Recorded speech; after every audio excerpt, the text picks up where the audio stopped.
If she translates that contract, I'll give her mother my job. The man's voice was full of mockery, loud enough for everyone in the boardroom to hear. Executives burst into laughter, champagne glasses clinking like applause for his cruelty, and at the center of it all stood a teenage black girl silent. Small, but with eyes sharp as steel.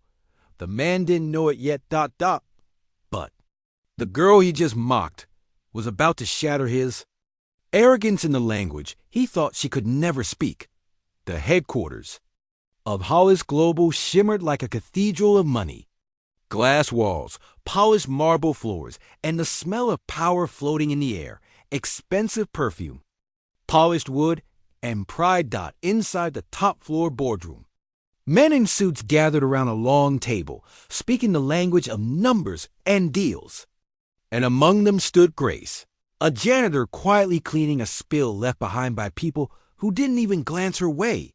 Her daughter, Aisha, waited by the door, 16 years old, worn sneakers, a secondhand book of Mandarin phrases in her hand.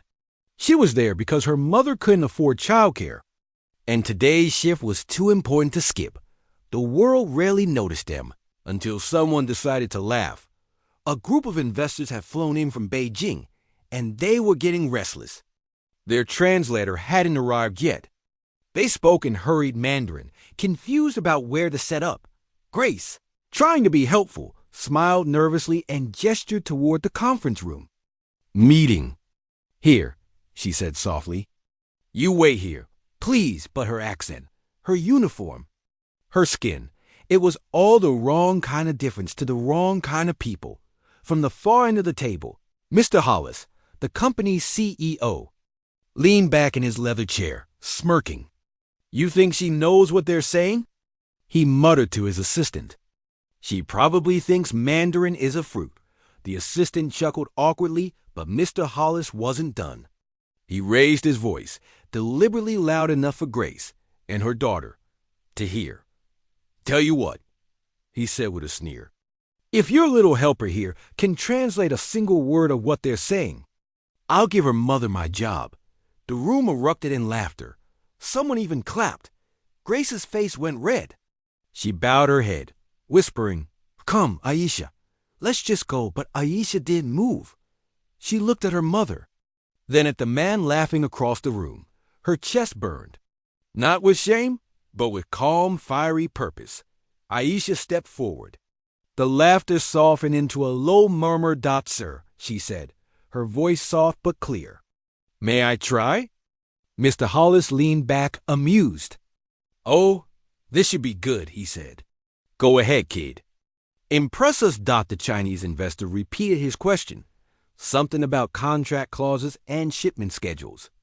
Then, in flawless Mandarin, Aisha replied, He said there's an error in Clause 7, and he's asking if we can adjust the delivery date.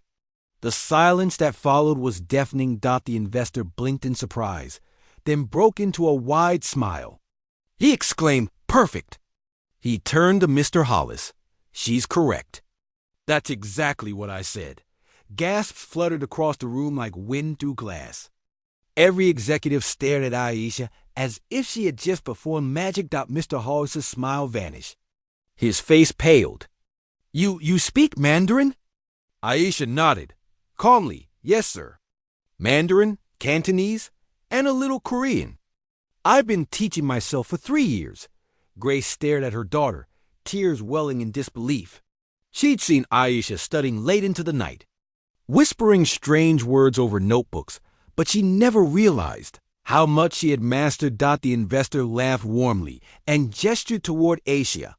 This young woman is remarkable. She speaks clearly, respectfully, perfectly. I want her to translate our meeting, and just like that, the janitor's daughter took a seat at the center of the table, the place where power used to sit, for the next 2 hours.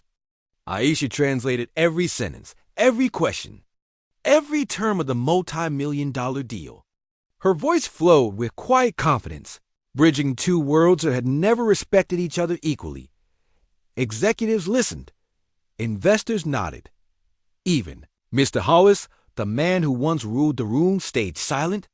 his arrogance slowly unraveling with each word she spoke. When the deal concluded successfully, the lead investor turned to Mr. Hollis and said, "You should be proud of her. She's the kind of intelligence that changes companies." Then, looking directly at Aisha, he added, "You have a bright future, young lady. Your mother must be very proud." After the meeting, Mr. Hollis cleared his throat. "Aisha, Grace." He began awkwardly, his tone suddenly small. I may have spoken out of line earlier." Aisha met his gaze, her expression calm but cutting. "You didn't just speak out of line, sir," she said softly. "You built the line. And people like my mother have been cleaning up behind it for years. No one dared to speak. Her words hung in the air like truth, carved into stone. The investor stepped forward again, smiling at Grace. "Your daughter is extraordinary," he said.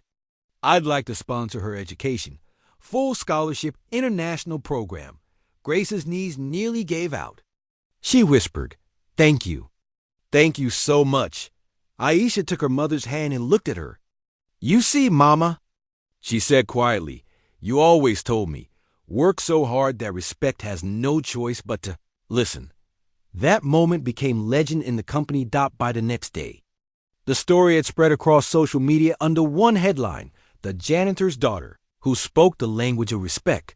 People didn't just remember Aisha's intelligence, they remembered her composure, her silence before the storm, her dignity in the face of humiliation. And somewhere in that boardroom, an empty chair behind a CEO's desk reminded everyone that arrogance is the easiest language to speak, but respect is the hardest one to learn.